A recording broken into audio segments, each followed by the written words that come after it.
Libertarian dream come true. The ultimate libertarian fantasy of an autonomous floating habitat could become a reality in just a few years.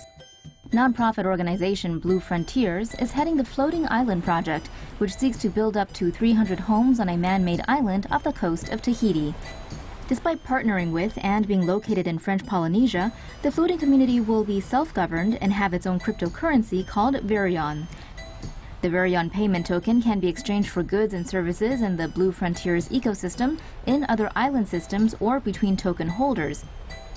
Houses on the island are movable, so residents can easily float away to another seastead if they don't want to live under a particular government. Since land in this region will likely disappear with rising sea levels, organizers say the new island could provide housing for the displaced. The community would also function as a business center, one that's stable and free from government regulation. Blue Frontier's pilot island is expected to cost up to $50 million and be up and running by 2022. Oh, it floats. Norway plans submerged floating tunnels to make driving easier. The floating underwater tunnel you see here could be the solution to Norway's transportation challenges. Norway is known for its beautiful fjords, the deep inlets of ocean that form between its high cliffs. But getting over one means taking a ferry, and that can add hours to a car trip. Because fjords can be up to a mile deep, building a bridge over the waterway or tunnel underneath is not very practical. Norway's engineers think they have the answer. They want to float concrete tunnels 100 feet below the ocean's surface.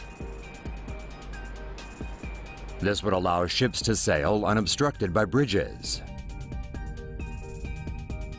That's because floating pontoons would hold the concrete tunnels in place. At the moment, engineers are crunching the numbers on the ambitious $25 billion project. If all goes to plan, the world could get its first floating underwater tunnel by the year 2035. China powers on world's largest floating solar farm. China just flipped the on switch on their latest green energy project. A new floating solar farm constructed on a lake in Huainan City in central China is said to be the largest in the world. It is made up of 160,000 solar panels. These panels can produce electricity for up to 15,000 homes. The farm is connected to a city where some 2.5 million people reside. The panels are placed at varying depths over the lake. The water helps cool the electronics in the devices and stops them from overheating. Solar energy, like wind, is sporadic and environmentally dependent, meaning the amount of power panels can gather may sometimes fluctuate depending on the weather. China's going nuclear. Beijing is doubling down on nuclear energy development in an effort to pump up power in the South China Sea. China recently announced plans to build a floating nuclear power plant over the next 5 years. Some 20 floating stations are expected to be built among the numerous islands it lays claim to in the South China Sea.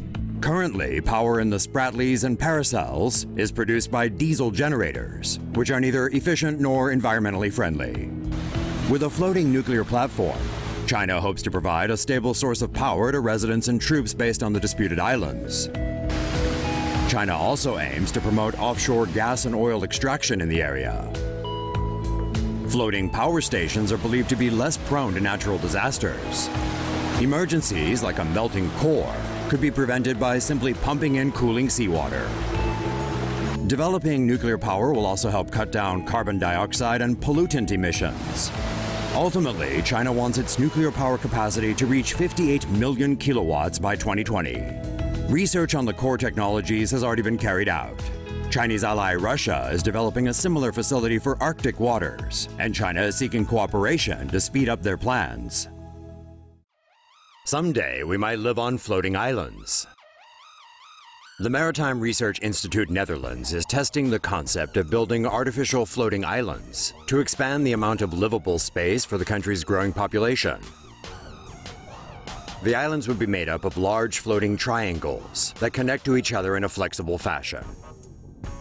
The island could be 5 kilometers wide. The floating space could be used for housing and public infrastructure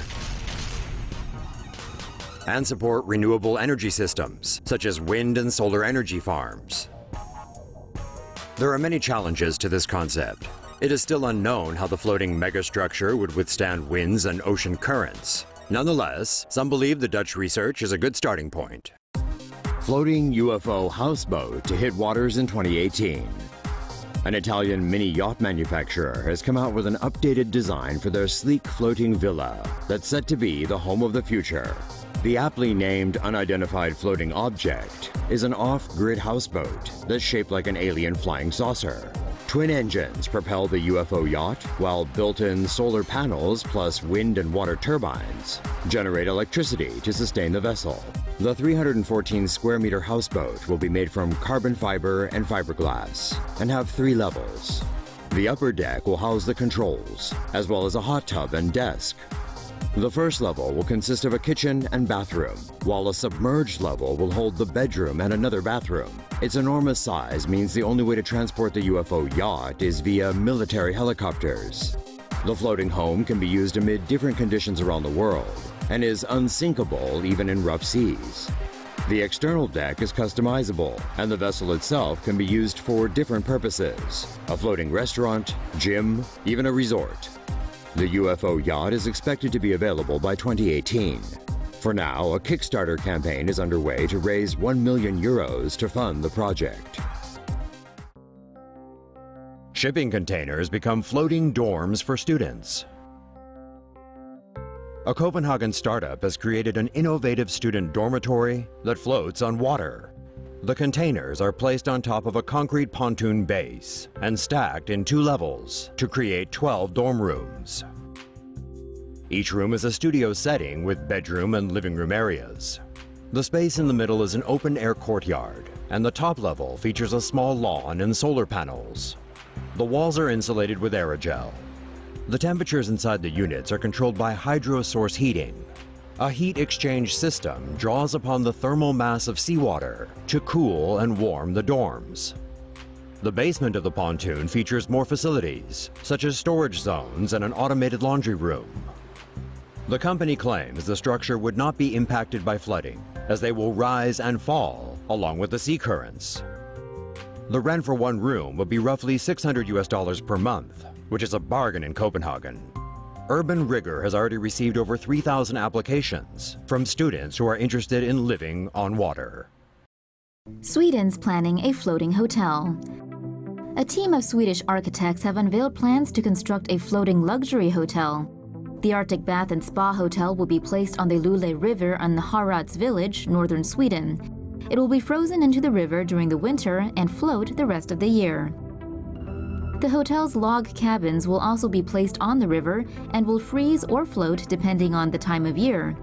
Inhabitat reports the guests may be able to catch the northern lights, also called Aurora Borealis, from the hotel. And it could potentially be open for business this year.